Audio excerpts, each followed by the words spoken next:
After those chaotic eviction scenes, including Mags giving the fingers to the crowd as she was banished, the whole of Scotland was wondering what she'd do and where the Haneys would go next. The Haneys are now living at a secret location in the Stirling area while new homes are found. They still have security of tenure and as such are entitled to be rehoused. The council, meantime, are in negotiations with other authorities in a bid to find the Haney family suitable accommodation. The Haney saga is a story everyone is invested in, for good or for bad.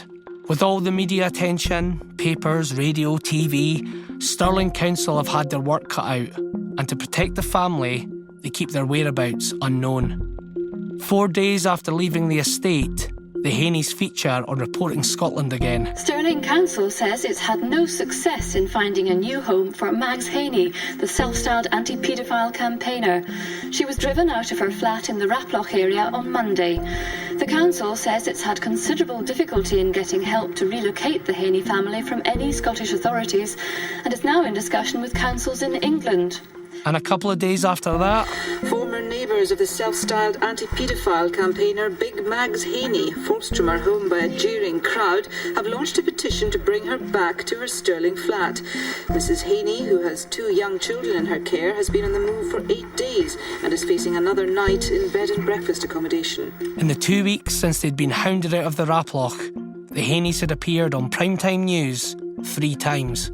It's making rehoming them pretty tricky. Nowhere, not even England, wanted the Haneys. Here's Mags's granddaughter, Cassie Donald. It was all over the papers. People thought, I don't want this family from hell moving into my community.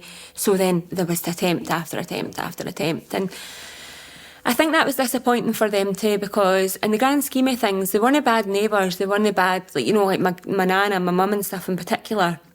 They weren't the issue. It was other members of the family that were the issue. And they weren't the ones that were trying to be housed. It was my nana, my mum and stuff. So they were kind of taking the backlash off of other members of the family's actions. The family are eventually housed in homeless accommodation on Lower Bridge Street in Stirling. It's a tenement block that contains 6 flats, soon to be filled to the gunnels with the Haney clan. It becomes known locally as Hotel Haney. It's only meant to be a temporary measure, so in order to try and find a more permanent solution, Mags takes matters into her own hands. She's very comfortable speaking to journalists, appearing in the media. All she has to do is persuade the public that her family have been demonised. Maybe attract a little bit of sympathy.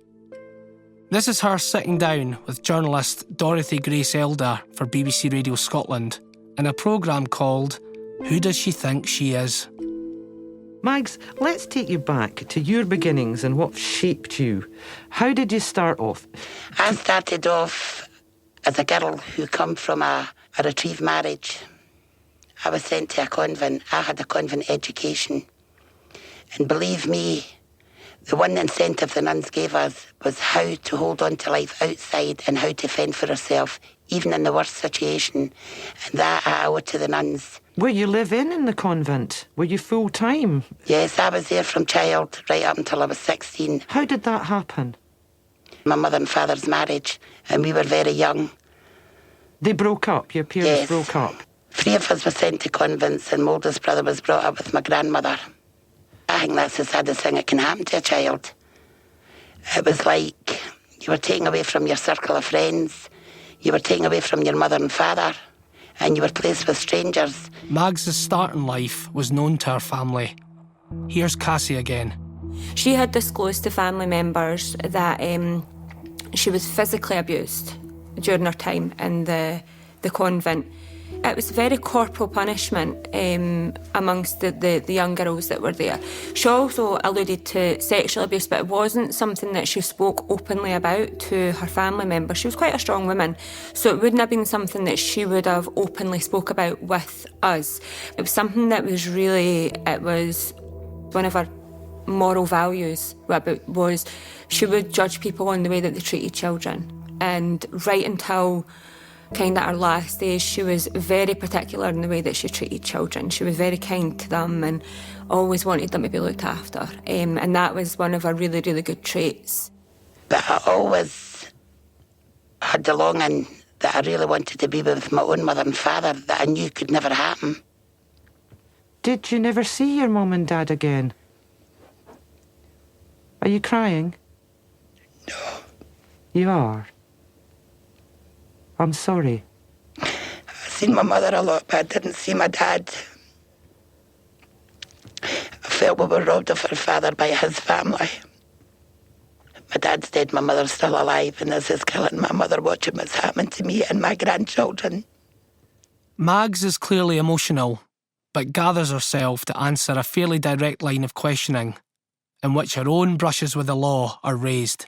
But Myles, you yourself have been found guilty in court of breaking a female neighbour's nose. I mean, how do you get into a situation like that? There were only one slap that broke the woman's nose.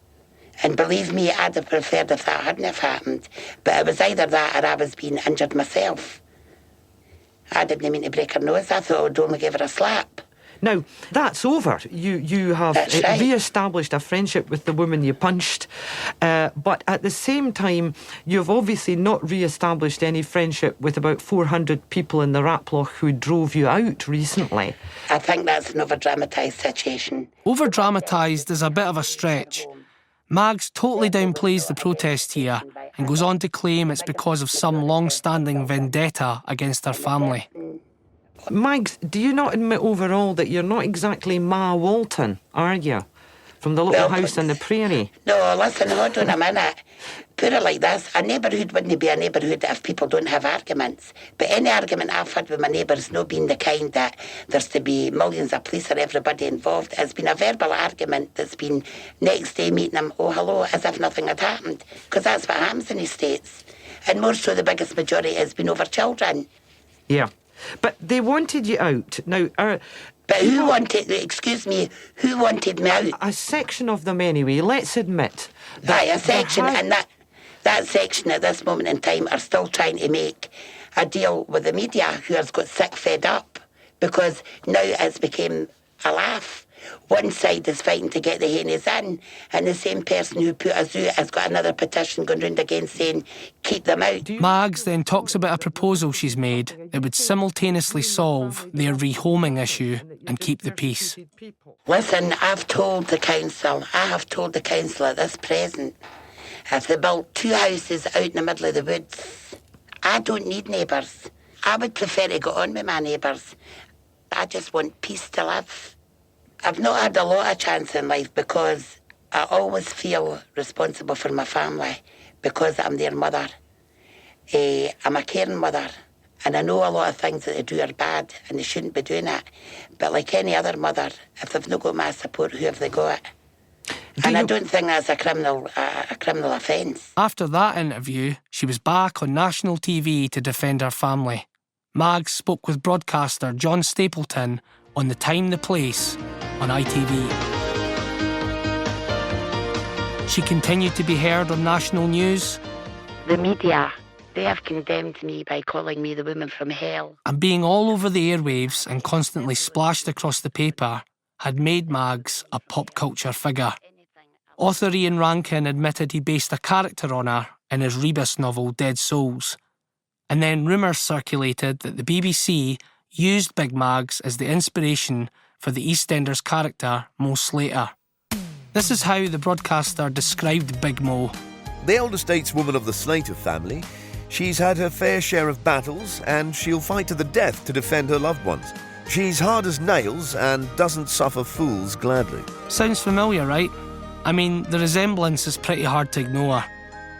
With this story appearing in the papers, the BBC were forced to deny the rumour. Despite Mags's attempts to change the narrative, it didn't have the effect she'd hoped, and the family remained in Hotel Haney. Raploch resident Billy McCord.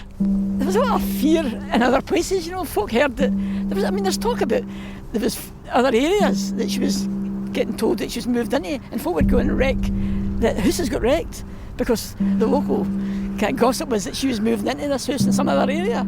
And I've heard stories about stuff getting pulled out for the walls and that, to stop that happening, This isn't just gossip, by the way. That actually happened. When word got round that Valerie Haney had been allocated a house in Bannockburn, it wasn't just vandalised. The water tank in the loft was smashed. The resulting damage made the house uninhabitable.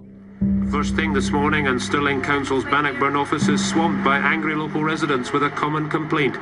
Members of the Haney family were not welcome in the town, and housing officials should place them elsewhere. The council knows what like they are, so why put them up beside decent people where kids is passing to go to the school? She's no coming to Bannockburn. She's definitely no coming to Bannockburn. In a hut in a field. That's where they should go. The footage from this protest is wild. Hundreds have reportedly turned up, and you can see, there's rakes of folk there. The crowd's chanting, "Haney's out now," while holding these placards that say various things, like one is, "No way, Haney." Another, "The Haneys are the council's problem, not ours."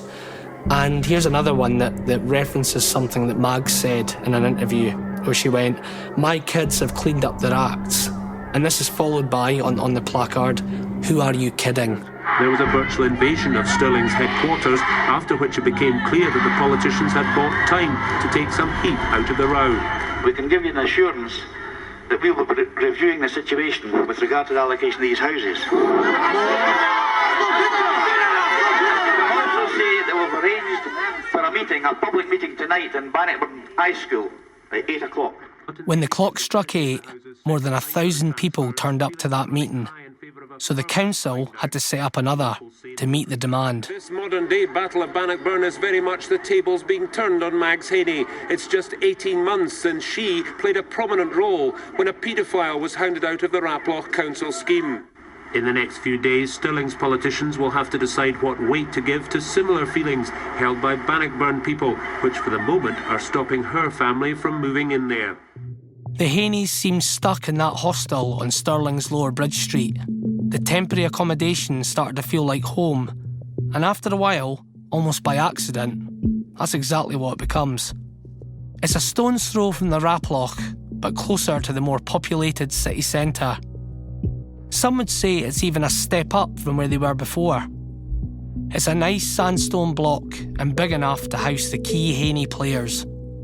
Housing is important because if you house people in a certain manner, it creates a fortress and further intimidates decent people who live around about them. This is Graham Pearson, a former MSP and ex-Director General of the Scottish Drug Enforcement Agency. As he points out, you can't underestimate the impact this arrangement would have on what would come next. So what many politicians don't seem to understand is, for them, they're dealing with nuisance behaviour or low-level crime. But if you live beside it, it affects you 24/7. I know that in the 70s there was a notion that what you did is you took a problem family and put them into a close, along with decent family, and that would bring this antisocial family back into normal living. I think the experience often was, what it did was it destroyed the close, because ordinary families who lived alongside them just found it very difficult to coexist. I don't pretend for 1 minute the local authorities should have come up with a different alternative and it was easy to find, but certainly co-locating a whole environment together in the one location, with hindsight, proved to be a problem, a very serious problem. The Haneys at this point are essentially social pariahs, but at least they're all together, concentrated in Hotel Haney. The time that they were housed on Lower Briggs Street, my mum said that they experienced, really a lot of hardship at that time. They had to leave their homes, they had to restart, integrate, and I think they felt like there was limited options on what else they could do. With no solution on the horizon, Big Mags and many of her family were stuck in Hotel Haney. But before long, the name would change to Fortress Haney.